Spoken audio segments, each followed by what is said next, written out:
Aloha, on se retrouve aujourd'hui dans une nouvelle vidéo qui portera toujours et encore sur l'industrie musicale. Si vous n'êtes pas encore abonné à ma chaîne, je vous invite à le faire maintenant, ça serait super gentil. Et aussi à me suivre sur Insta, j'ai de nouveau un téléphone parce que je n'avais plus depuis 2-3 semaines. Aujourd'hui, ça fait très longtemps que j'avais envie de faire cette vidéo, mais c'est une vidéo je pense qui est assez entre guillemets sérieuse. Et j'avais envie de prendre un peu plus de temps pour la faire et pour me renseigner sur le sujet parce que je trouvais ça très intéressant. Donc on va parler de l'hypersexualisation dans la musique pop et dans l'industrie musicale en général. C'est parti, let's go.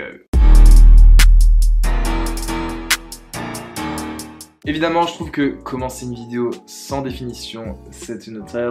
Donc j'ai décidé de noter en premier la définition de hypersexualisation. L'hypersexualisation, c'est une tendance observée depuis la révolution sexuelle des années 1960 à une commercialisation et médiatisation de la sexualité qui affecte le développement des enfants et adolescents. Sachant que les jeunes filles sont beaucoup plus mal jugées que les jeunes hommes face à l'hypersexualisation. Avant de commencer à rentrer dans le vif du sujet, je me suis dit que c'était bien de donner un exemple pour qu'on suive le même exemple tout au long de la vidéo et que ça nous permette de comprendre ensemble pourquoi on hypersexualise à ce point dans la musique pop. Moi, je pense qu'un des meilleurs exemples, c'est Ariana Grande ou Miley Cyrus. Ariana Grande, c'est une chanteuse pop qui est issue d'un show à la base qui était sur Nickelodeon qui s'appelle Victorious. Elle a lancé sa carrière solo, il me semble que c'était en fin 2012, début 2013. Elle a connu un grand succès à partir de 2014, ce qui lui a valu de devenir entre guillemets une nouvelle icône de la pop musique depuis à peu près 3-4 ans. Et Miley Cyrus, c'est à peu près le même schéma. Elle a joué dans Hannah Montana lorsqu'elle était plus jeune. Elle a sorti plusieurs singles sous la franchise de Disney, plusieurs albums aussi, avant de lancer sa carrière solo qui n'avait pas forcément entre guillemets bien fonctionné, jusqu'à ce qu'elle fasse un peu sa rébellion en 2013-2014. Donc j'ai décidé de prendre ces exemples parce qu'ils sont archi intéressants quant à l'hypersexualisation et de comprendre pourquoi, comment, quand. Anyway, c'est parti. Donc j'ai décidé de faire plusieurs points pour un peu structurer mon propos, entre guillemets. J'ai l'impression d'être un prof.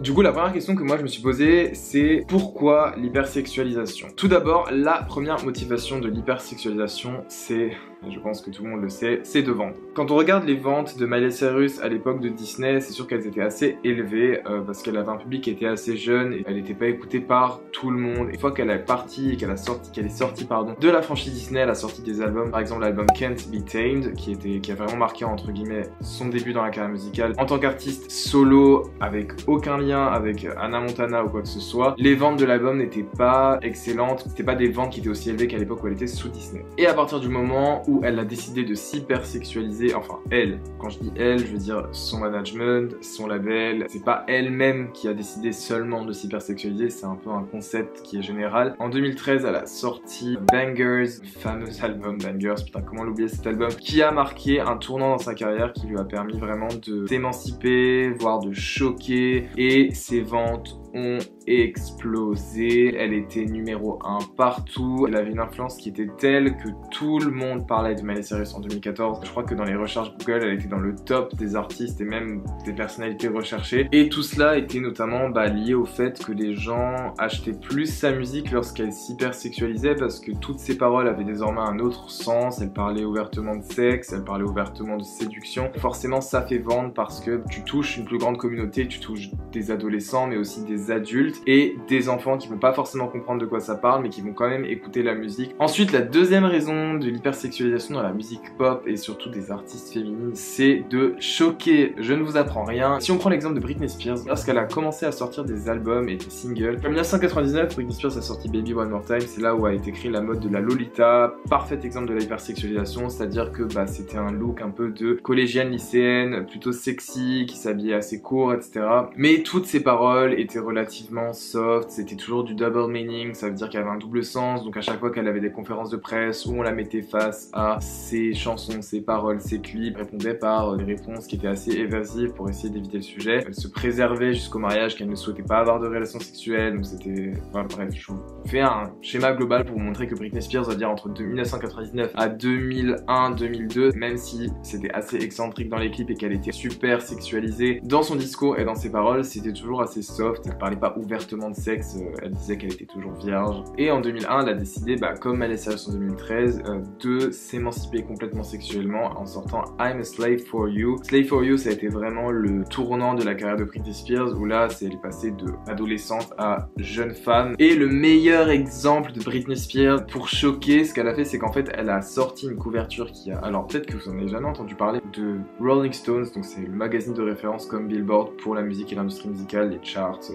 voilà, qui a choqué le monde entier. Donc c'était cette couverture où on peut voir donc en fait qu'elle est dans une espèce de pose un peu lascive, relativement dénudée. Il faut dire que là, elle avait, je crois, soit 17 ou 18 ans. Il me semble qu'elle avait 18 ans parce que ça m'étonnerait qu'ils aient laissé faire cette couverture, sachant qu'elle en avait 17. Elle était relativement jeune entre guillemets. Et donc cette couverture, on peut voir donc elle tient une peluche. Enfin, c'était tous les codes en gros d'enfant sur le corps d'une femme et c'était clairement pour choquer. Ça avait fait scandale parce que on peut voir que là clairement si on parle d'hypersexualisation, cette photo elle résume parfaitement le truc, c'est mélanger des codes d'enfance et mélanger des codes d'adultes.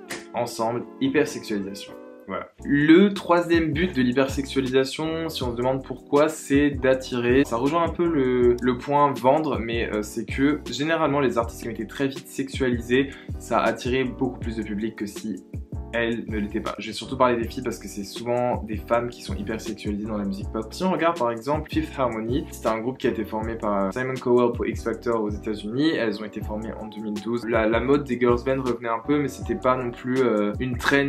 Voilà, c'était quand même un gros défi de remettre en selle un groupe de femmes aux États-Unis dans la musique pop. Et évidemment, elles étaient très jeunes, entre 94 et 97 si je me trompe pas, voire 98. Et le seul moyen pour le public en général de s'intéresser à un nouveau girls band sans que ça paraisse cucu, ringard ou quoi, c'était évidemment de les hypersexualiser. On leur a mis des codes de femmes habillées court avec des textes qui parlent de sexe, évidemment. Moi, quand j'ai appris l'âge qu'elles avaient, j'étais genre...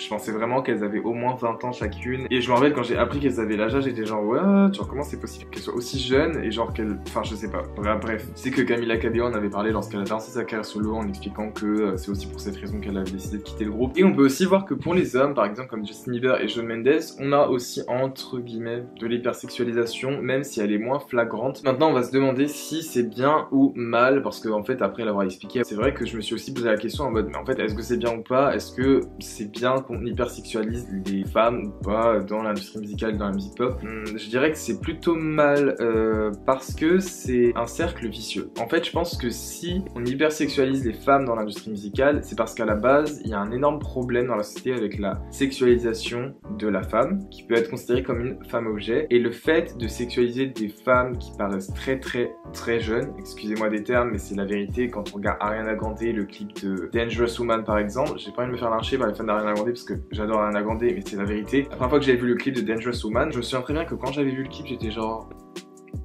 Ok, c'était son fonds de commerce et son label avait très bien compris parce qu'il savait que Ariana Grande était majeure. Donc si elle ressemble à une femme plus jeune, ce n'est pas leur problème. Le côté malsain de ça, c'est que du coup, il y a beaucoup de gens derrière les écrans qui ne sont pas des personnes saines d'esprit. Je pense que le problème, il est beaucoup plus profond parce que si on hypersexualise les femmes, surtout dans l'industrie musicale et dans la musique pop, et pas forcément les hommes, et que ça fait vendre, que ça attire, que ça choque, je pense que c'est parce qu'il y a un gros problème avec la sexualisation de la femme en général. Si on regarde tous les ex-acts, donc c'est toutes les anciennes actrices qui sont désormais devenues des chanteuses pop, je pense à Demi Lovato, Selena Gomez, Miley Cyrus, Ariana Grande. Il y a toute une période où elles se sont sexualisées en prenant des codes enfants-adultes. Par exemple, si on prend Miley Cyrus, elle avait clairement exprimé, et elle avait même son clip Baby Talk, je sais pas si vous l'avez déjà vu, mais c'est exactement ça, c'est prendre les codes enfants-adultes, les mettre ensemble pour hyper sexualiser. Elle avait expliqué qu'elle se considérait comme un adult baby, et que tous ses fans devaient venir à sa tournée de Bangers Tour pour prendre des cours d'éducation sexuelle. Forcément,